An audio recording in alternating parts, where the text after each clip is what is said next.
부족을 아는 성도라는 제목으로 오늘의 말씀을 나누도록 하겠습니다. 우리 한번 같이 오늘은 읽어볼까요? 소유와 부족을 아는 성도. 시작. 내가 무엇을 가졌는지 무엇이 부족한지를 알면 그 사람은 발전을 하는 것 같아요. 박노해라는 시인이 이런 시를 썼더라고요. 나의 부족함을 알고 손 내밀 줄 아는 사람은 약한 것이 아니라 강한 것이다. 우리는 부족한 것을 다 감추려고 합니다. 안 보이려고 해요. 그런데 이 시에서는 내 부족함을 알고 내가 이게 부족하니, 내가 이게 약하니 도와주세요 하고 손 내밀 줄 아는 사람이 강하다고 합니다. 여러분, 문제 없는 사람이 없고 연약함이 없는 사람이 없어요. 약점이 없는 사람이 없습니다. 안 아픈 사람이 없어요. 숨기고 감추면 그것이 나아지는 게 아니라 병이 걸렸으면 그것을 드러내고 의사에게 보여야 치유되듯이 내 연약함을 깨달을 때 그 사람이 성장할 수 있고 발전할 수 있는 겁니다. 오늘 베드로 사도는 우리가 읽은 본문에서 우리 그리스도인들이 풍성하게 소유하고 있는 것이 무엇이며, 여러분 가진 게 없는 게 아니에요. 다 가진 것들이 있더라고요. 그게 뭔지, 그리고 우리에게 정말 부족한 것이 무엇인지, 그리고 계속적으로 내가 힘써서 붙잡아야 될 것이 무엇인지에 대해서 3절에서 11절에 이야기하고 있어요. 그래서 먼저 우리가 소유하고 있는 것이 무엇인지를 한번 첫 번째로 살펴보도록 하겠습니다. 여러분 많이 가지셨어요? 많이 안 가졌대. 더 가지고 싶죠, 그죠? 뭐가 있으면 돈도 더 있으면 좋겠고, 하여튼 더 있었으면 좋은 게 너무 많은 것 같아요. 그런데 베드로 사도는 우리가 가진 것이 있다라고 하는데, 여기 3절, 4절을 다시 한번 읽어보도록 하겠습니다. 제가 3절을 읽을 테니까 여러분께서 4절을 한번 읽어봐 주시길 바랍니다.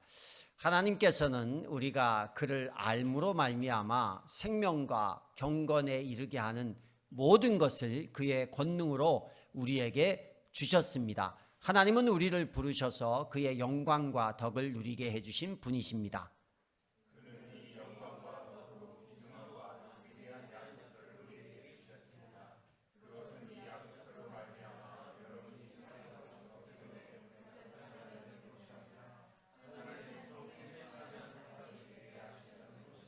예, 3절과 4절을 보니까 하나님께서 우리에게 주셨다 모두에게 주신 것이 있더라고요.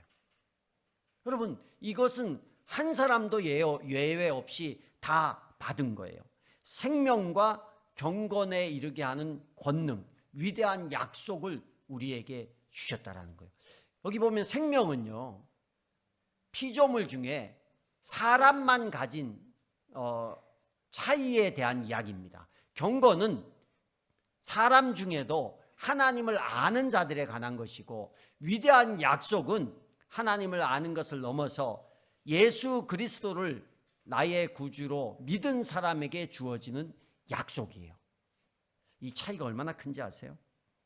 그러니까 경건, 일단 하나님을 닮은 생명으로 피조되었다. 여러분, 피조물 중에 하나님과 비슷하게 피조된 것은 사람밖에 없어요. 이것은 예수 안 믿는 사람도 똑같아요. 시편 8편 5절을 보니까 이런 말씀이 있더라고요. 사람을 하나님보다, 시편 8편 5절에 주님께서는 그를 하나님보다 조금 못하게 하시고 그에게 존귀하고 영화로운 왕관을 씌워주셨습니다. 이게 믿는 사람이든 믿지 않는 사람이든 피조된 모든 생명체와 사람과의 차이예요. 그러니까 우리가 하나님보다 조금 못한 엄청난 것을 가진 존재라는 거예요. 개미가요, 집을 짓는데 1000년 전에 집을 짓는 방식이나 지금이나 똑같아요. 그죠? 꿀벌이 양봉 말고 꿀벌들이 이렇게 자연스럽게 집을 짓는 방법들은요, 1000년 전이나 지금이나 2000년 전이나 지금이나 바뀐 게 없어요. 근데 사람은 달라요, 안 달라요? 사람은 다르더라고요. 집 짓는 방식도 다르고 문화도 다르고 발전 속도도 달라요. 왜 그래요? 사람에게만은 하나님께서 하나님을 닮도록 창조하셔서 우리만 가진 게 있어요. 우리만 소유하고 있는 게 있다라는 거예요. 근데 우리는 수많은 피조물과 우리 인간을 비교해서 우리가 얼마나 영화롭고 존귀한 존재인가만 생각해봐도 야, 우린 정말 이렇게 다르게 창조된 것 하나에 감사한데 우리는 무엇과 비교하냐면 다른 사람과 비교를 하는 거예요. 다른 사람이 얼마나 많은 것을 가졌느냐, 그걸 보면서 내가 이 피조물 가운데 얼마나 위대하게 창조된 것은 보지 않고 다른 사람이 나랑 똑같은 사람이잖아. 그 사람도 내가 가진 거 가졌네. 내가 가진 걸 보지 않고 내가 가졌지만 다른 사람보다 못 가진 걸 쳐다보면서 괴로워하는 거예요. 근데 여러분, 믿는 사람은요, 위대한 영원한 약속을 가졌잖아요. 구원이라는 놀라운 걸 가졌잖아요. 그러니까 안 믿는 사람은 그냥 이 세상에서 누리다가 이 세상이 끝인 거예요. 근데 우리는 영원한 것을 누릴 수 있는 축복을 받았어요. 얼마나 좋아요. 아멘. 근데 우리는 세상이 가진 것, 다른 사람이 가진 것 비교해서 믿는 자가 그들은 못 가진 게 있는데도 불구하고 거기에서 속상해요.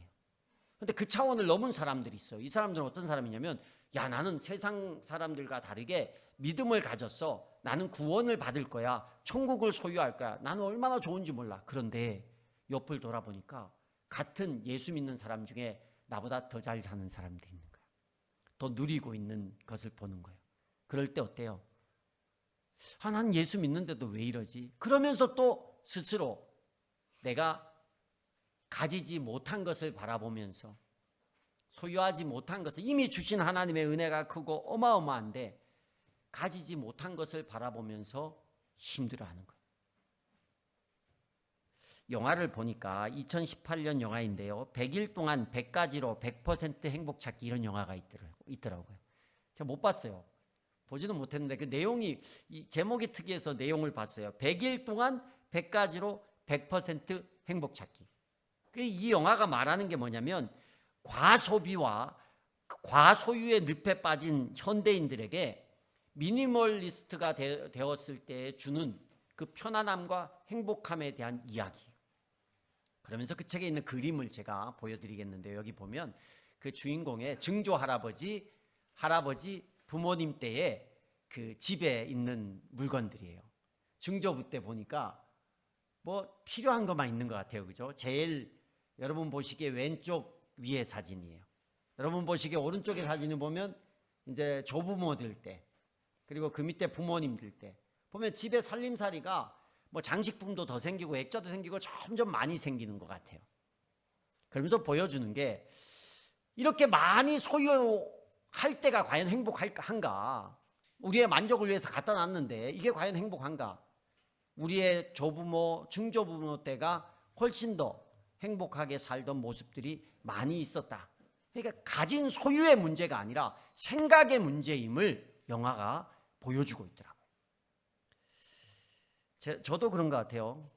저도 그 작년인가요? 그러니까 옷장을 딱 여니까 넥타이가 너무 많은 거예요.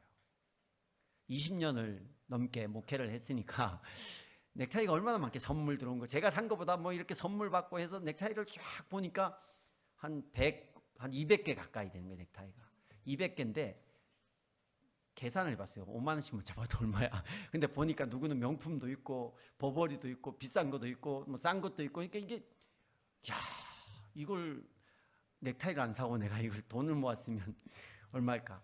근데 그 중에 매는 거는 정해져 있어요. 여러분 볼 때 늘 비슷한 거 매고 있잖아요. 그러니까 이게 아무리 100몇 가지가 있어도 그 앞에 서서 오늘은 뭘 맬까 하다가 늘 100몇 가지 중에 생각만 많지 늘 하던 거래. 이렇게 매는 거예요. 그래서 작년엔가 그 중에 굉장히 많은 양을 버렸어요. 아, 장로님 드릴 거 그랬나요? 다 버리고 30개만 딱 뒀어요. 30개도 많잖아요. 30개 중에도 매는 것만 매는 거야. 차라리 7개만 있으면 월화수목금토 이렇게 정하거나 아니면 4개 가지고 첫 주, 둘째 주, 셋째 주, 5개는 있었겠다. 5주 차니까 그 5주 때 주일만 매도록 해놓으면 고민할 것 없이 그냥 첫 주는 이거, 둘째 주는 이거, 쓸데없는 고민을 안 할 텐데 한 30개 되니까 이 넥타이들이 확률이 주일마다 30대 1의 확률을 걸고 얘네들이 나를 매주세요. 저는 30개 중에 고르는 거야.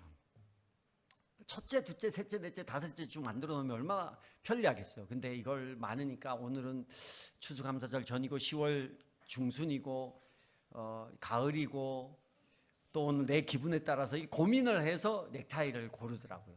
생각이 많아지는 것 같아요. 다 버리고 나니까 30개만 되니까 훨씬 더 심플해지는 것 같긴 하더라고요. 많이 가졌다고 행복하고 많이 가졌다고 여유롭고 그런 건 아닌 것 같아요. 적게 가져도 행복할 수 있고 오히려 없어서 더 여유롭게 생각할 수 있어요.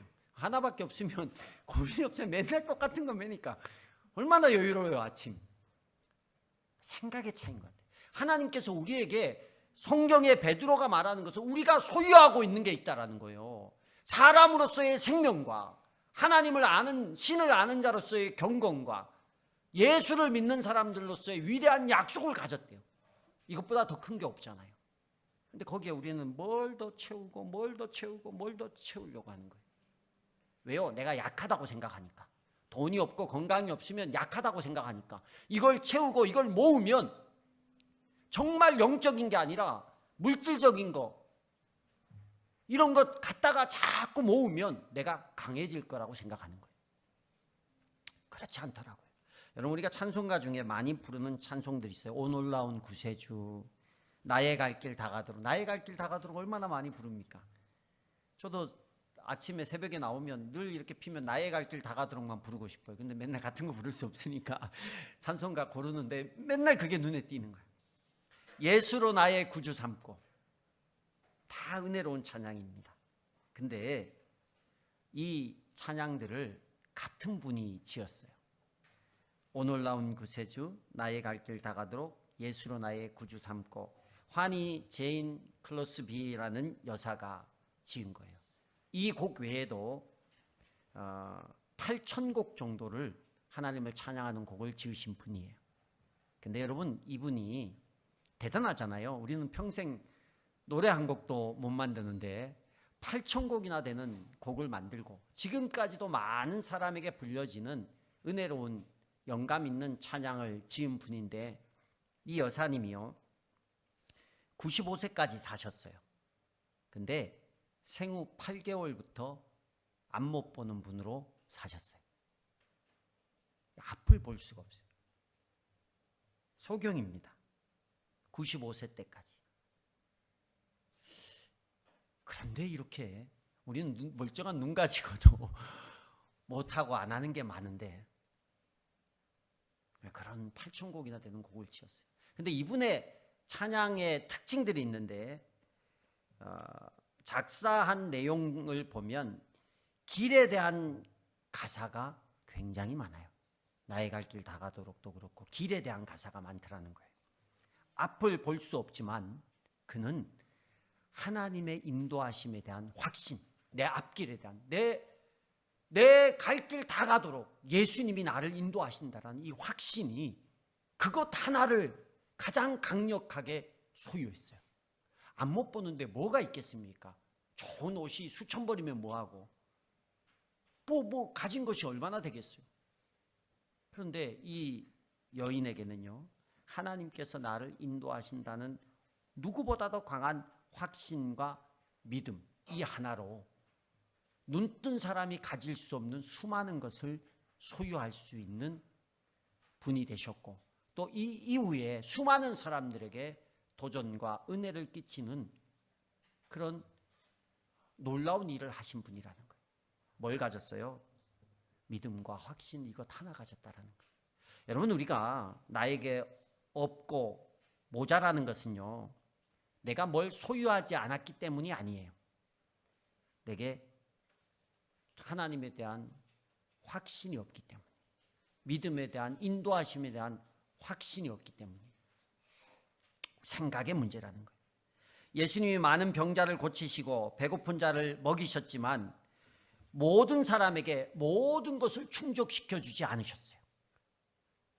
주님은 모든 것을 채워주기 위해 오신 것이 아니라 예수 그리스도 안에 참 생명이 있고 소망이 있고 예수 그리스도만으로 만족할 수 있도록 하게, 그걸 가르치고 전하게 하기 위해서 이 땅에 오셨다는 거예요. 그걸 전하기 위해서 가끔은 병도 고쳐주시고 먹을 것도 주시고 필요도 채워주신 거지, 이 필요를 위해서 이 땅에 온 게 아니에요. 여러분, 우리가 이걸 모르니까 만족이 없는 거예요. 내가 없다고 생각하는 거예요. 얼마나 큰 걸 소유한지를 모르니까. 어린아이가 뭐 얼마나 많아야 만족합니까? 엄마 하나면 만족하잖아요. 왜요? 엄마 찾으면 엄마에게 다 나와요.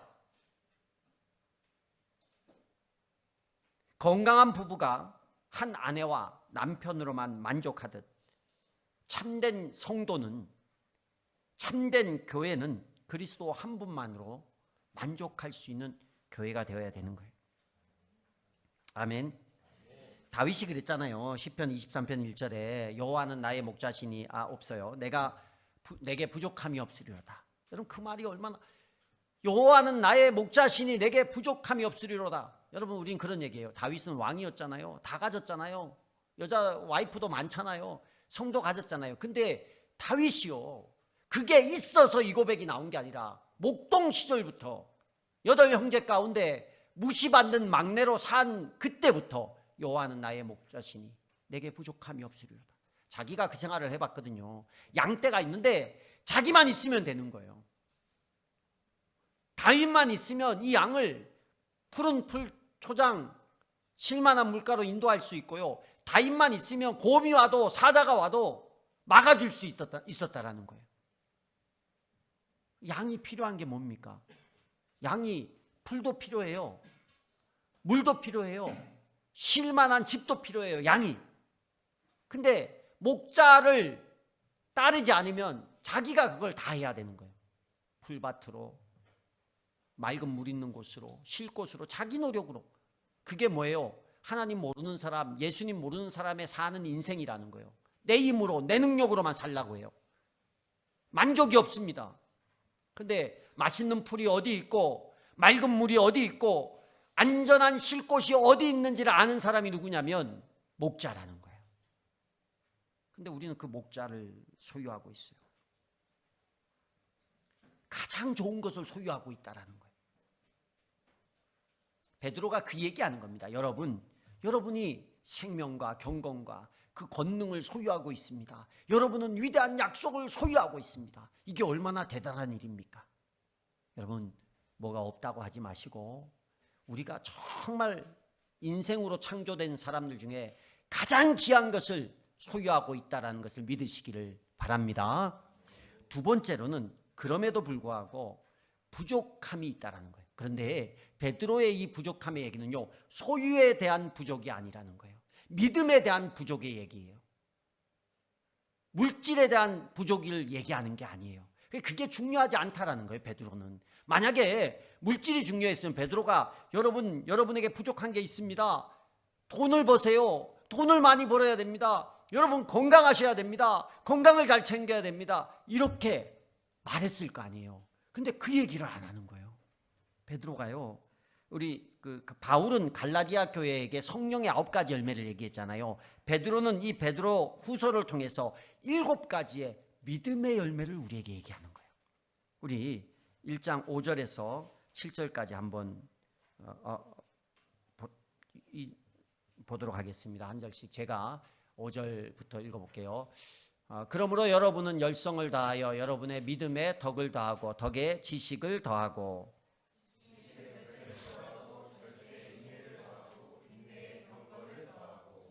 경건에 신도간에 함께 읽겠습니다. 경건에 신도간에 우애를 더하고 신도간에 우애에 사랑을 더하도록 하십시오. 아멘. 7가지의 믿음의 열매를 이야기합니다. 우리에게 부족한 게 뭐냐면 돈이 부족하고 건강이 부족한 게 아니라 우리가 소유한 이 믿음 가운데에서 부족한 부분에 대해서 얘기를 하는 거예요. 이걸 채워넣기를 위해 애를 쓰라는 거예요. 돈을 채워놓고 건강을 채우기 위해 애쓰기보다 믿음 안에 이 필요한 열매를 채울 때 하나님께서 그 인생을 도와준다라는 거예요. 첫 번째는 뭡니까? 첫 번째는 덕에 관한 이야기입니다. 덕. 여러분 예수 믿는 사람이나 제 7개를 다 빨리 이렇게 다 얘기하려면 시간이 가니까 짧게 얘기할게요. 덕은 예수 믿는데 인격을 갖추라는 거예요. 예수 믿는데 덕스럽게 살라는 거예요. 아시겠죠? 전도를 하려면 내가 믿음은 있다고 하는데, 예수 믿는 건 믿음이 있는 거잖아요. 믿음은 있는데 다른 사람보다 인격적으로 안 좋은 거야. 덕스럽지 않은 거야. 그러면 그 부족은 채워야 된다는 거예요. 두 번째는 뭐냐면 지식입니다. 이 지식은 세상의 지식이 아니라 신앙의 지식입니다. 맹목적인 신앙이 아니라, 맹목적인 신앙, 정성을 들이면 하나님이 돕는다라는 신앙은 미신입니다. 기독교는 믿음의 대상을 분명히 알아야 돼요. 여러분 누구를 믿습니까? 예수 그리스도를 믿어요. 어떤 예수를 믿습니까? 성경에 있는 예수님을 믿어요. 그럼 성경에 있는 예수님을 알아야죠. 목사님이 얘기하는 예수님을, 누가 종교 지도자가 말하는 예수님을 믿으면 잘못하면 이단에 빠질 수 있어요. 저도 성경에 있는 예수님을 가르쳐야 제가 정상적인 목사지, 제 머릿속에 있는 예수를 가르치면 저는 가짜가 될 수 있는 거예요. 그래서 여러분 성경 통독하고 그런 이유도 다 우리가 성경 안에 있는 내용을 알기 위함입니다. 그래서 우리 안에 내 믿음 가운데 성경적인 지식이 부족하다면 읽고 묵상하고 암송하고 하는 일에 힘을 써야 되는 거예요. 세 번째는 뭐냐면 절제라는 거예요. 이건 성령의 9가지 열매 중에도 있습니다. 여러분 자동차가 열심히 달려가는데 브레이크가 고장난 자동차를 여러분 몰고 간다면 어떻게 되겠어요? 몰고 갈 수 있어요? 절대 안 몰아요. 절대 안 몰아요. 다른 게 뭐가 깨지고 이래도 브레이크가 고장나면, 속도가 붙으면 죽는 거예요. 신앙 안에도 우리가 삶을 살아갈 때 절제가 필요해요. 절제는 자기를 쳐서 복종시키는 거예요. 교회 안에서도 뭘 할 때 내가 하고 싶은 대로 하려고 할 때 그게 아니라 공동체를 바라보고 하나님의 뜻을 바라보고 내 생각을 내려놓을 수 있어요. 내가 하고 싶은 대로 다 할 수는 없잖아요. 저도 그래요. 담임 목사고 우리 교회 목사지만 제 마음대로 하려고 할 때마다 저를 쳐서 복종시키는 훈련을 해요. 절제. 이렇게 막 가고 싶어도 이것 때문에 누가 상처받을 것 같으면 절제. 믿음 있는 사람이 절제하지 못하고 믿음 있다라고 할 수는 없는 거예요. 그래서 우리가 믿음 생활할 때 내가 해야 될 것, 안 해야 될 것, 절제를 잘 할 수 있는, 내가 뭐가 부족한지 우리가 자신을 살펴야 돼요. 네 번째는 인내입니다. 참는 거, 견디는 거. 뭐가 부족한지 보세요. 다 부족할 수도 있고 이 중에 내가 가장 부족한 게 있을 수도 있어요. 그럼 그 부족한 것을 채울 수 있어야 돼요. 다섯째는 뭐예요? 경건입니다. 하나님과 바른 관계. 그게 경건이에요. 하나님과 바른 관계가 돼야 사람과도 바른 관계가 될 수 있는 거예요. 내가 경건의 생활을 어떻게 하고 있는가? 하나님과의 바른 관계는 예배로 나타나요. 예배로. 하나님을 어떻게 예배하느냐를 보면 그 사람의 경건성을 볼 수 있어요. 그러면 삶에서 사람과에서 나타나는 경건은 뭐예요? 생명의 삶 때 했는데 뭘로 나타나요? 섬김으로 나타나요. 낮아져서 섬기는 게 거룩이라고 했잖아요.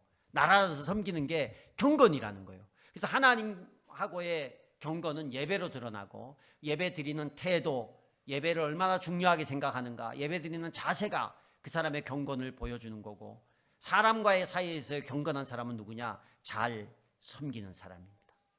그리고 여섯째, 일곱째의 성품은 뭐예요? 우애와 사랑이에요. 형제간의 우애와 사랑이라는 거예요. 형제간에, 믿음의 형제간에 우애하고 사랑하고, 교회 안에 우리 성도들을 어떻게 잘 챙기고 우애하고 사랑하는가. 이것이 이 부분에, 이 7가지 믿음 있는 사람들의 부족한 부분이 내게 있다면 그것을 채워가는 거예요. 우리 이전에는 뭐예요? 부족한 거 있어요? 네, 있어요. 돈이 부족해요. 우린 집이 있었으면 좋겠어요. 내 차를 바꿨으면 좋겠어요. 명품이 있었으면 좋겠어요. 나는 머리가 좋았으면 좋겠어요. 재능이 많았으면 좋겠어요. 근데 그게 아니네요. 베드로는 우리에게 부족한 게 그런 것이 아니라 믿음의 열매 중에 부족한 것이 무엇인지를 바라보라는 거예요. 그래서 그걸 채우라는 거예요. 없는데 있는 척하는 사람이 너무나 많아요. 로마서 12장 16절을 읽어보겠습니다. 로마서 12장 16절 시작. 서로 한 마음이 되고 교만한 마음을 품지 말고 비천한 사람들과 함께 사귀고 스스로 지혜가 있는 체 하지 마십시오. 여기서 체라는 것은 아는 척, 가진 척, 있는 척, 그런 모습이에요. 믿음 있는 척, 믿음의 열매가 없는데 믿음 있는 척.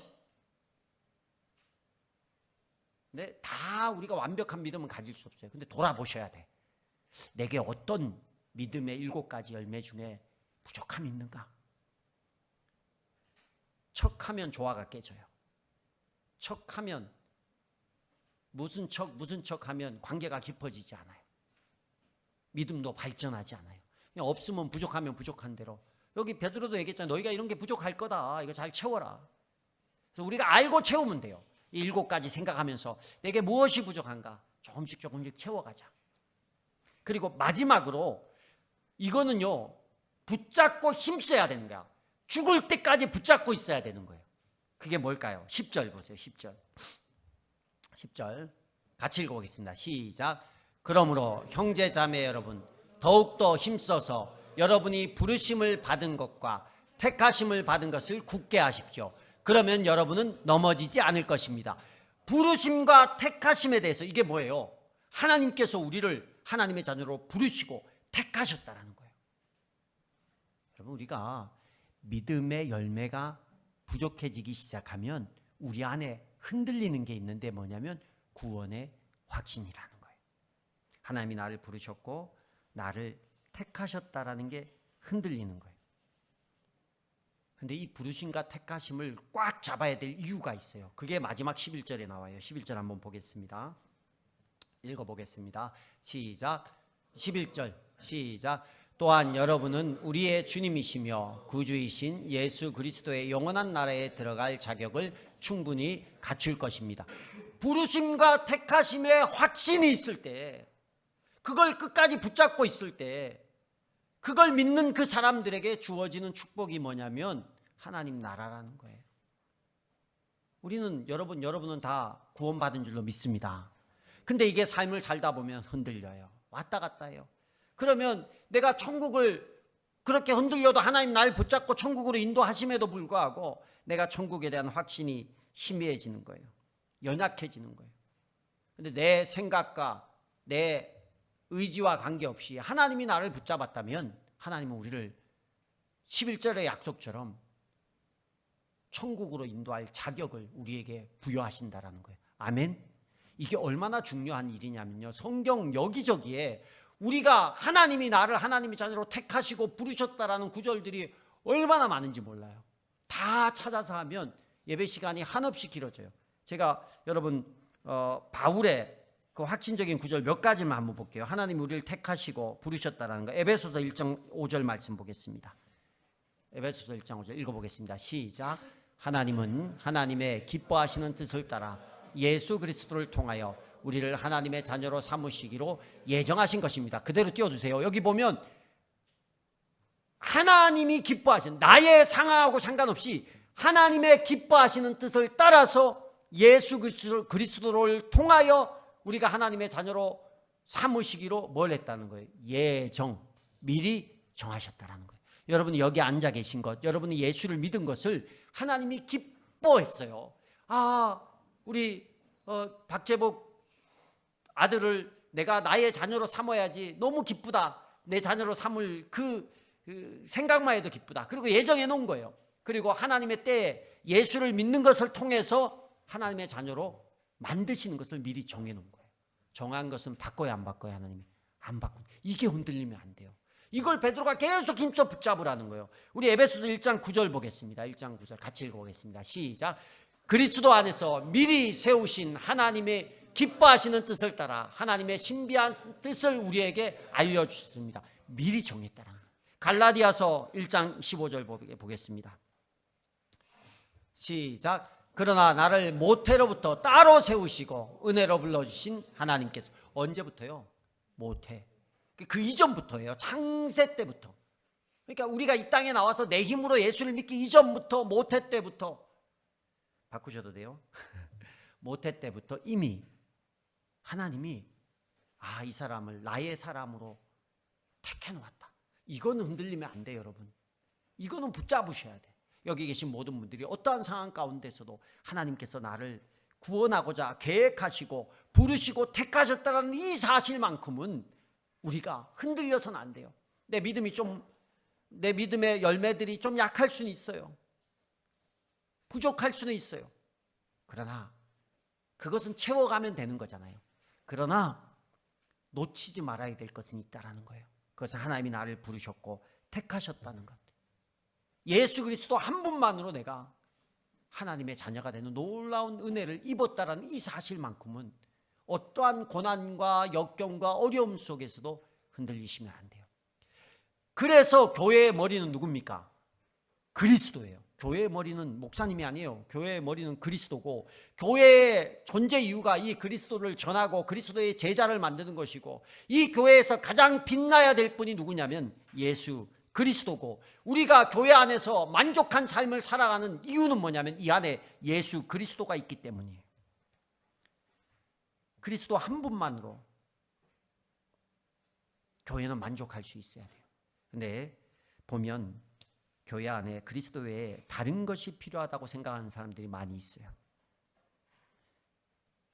자신을 충족시킬 교회를 위해서 여기저기를 찾아 헤맵니다. 어떤 사람은 만족스러운 교회를 찾지 못해서 1년을 방황하는 사람도 있다고 해요. 지난주에 제가 사랑의 교회 얘기를 했습니다. 그런데 이번 주에 새벽에 기도하면서, 기도할 때 기도도 하지만 제가 이렇게 성경을 읽고 묵상도 많이 하거든요. 근데 묵상을 하는데 하나님이 그런 마음을 주시더라고요. 사랑의 교회를 보고 와서 저렇게 화려한 걸 보고 멋있는 걸 막 보고 좋은 걸 다 보고 왔는데 딱 앉아서 기도를 하는데, 유목사야, 교회에 나 외에 뭐가 더 필요하냐 그러는 거예요. 뒤통수로 한 대 맞은 것 같았어요. 그래, 교회에 예수님 외에 뭐가 더 필요할까? 화려한 조명, 멋있는 세션, 오케스트라, 벽면을 가득 채운 파이프 오르간, 에스컬레이터, 엘리베이터, 편리한 모든 시설들, 그게 본질이 아니더라고요. 그게 아무리 많아도 그 안에 예수 그리스도가 없으면 백화점이랑 차이가 없는 거예요. 마가의 다락방에 무엇이 있었을까? 그 안에는 성령으로 함께 하시는 예수 그리스도가 있었어요. 베드로가 성전 미문에 앉은 안진뱅이를 일으킬 때 뭐라고 외쳤습니까? 은과 금은 내게 없거니와 내게 있는 것으로 내게 주노니 나사렛 예수의 이름으로 일어나 걸어라. 아멘. 예수의 이름이 있었어요. 근데 요즘은 우리가 은과 금을 너무 찾아요. 은과 금이 있어야 뭐가 되는 것 같아요. 은과 금을 소유해야 빛나는 인생 같고 믿음 있는 인생 같고 다 채하는 거예요. 채. 진짜는 없는데 있는 채 하는 거예요. 베드로는 우리에게 소유한 것이 하나님으로의 권능을 소유한 하나님의 백성이라고 가르치고, 우리가 붙잡아야 될 것이 바로 예수 그리스도로 말미암는 이 구원의 은혜, 예수 그리스도라는 것을 말하고 있어요. 그리고 우리에게 정말 부족한 것은 다른 것이 아니라 믿음의 열매들이 부족하다라고 이야기하고 있습니다. 여러분, 은과 금을 외쳐봐야 안진뱅이는 일어나지 않아요. 진짜 기적은 예수의 이름에 있는 줄로 믿습니다. 여러분, 그 예수의 이름을 정말 붙잡아야 될 것을, 정말 소유하고 있는 것을 소유하며 달려갈 수 있는 저와 여러분이 되기를 주의 이름으로 축복합니다.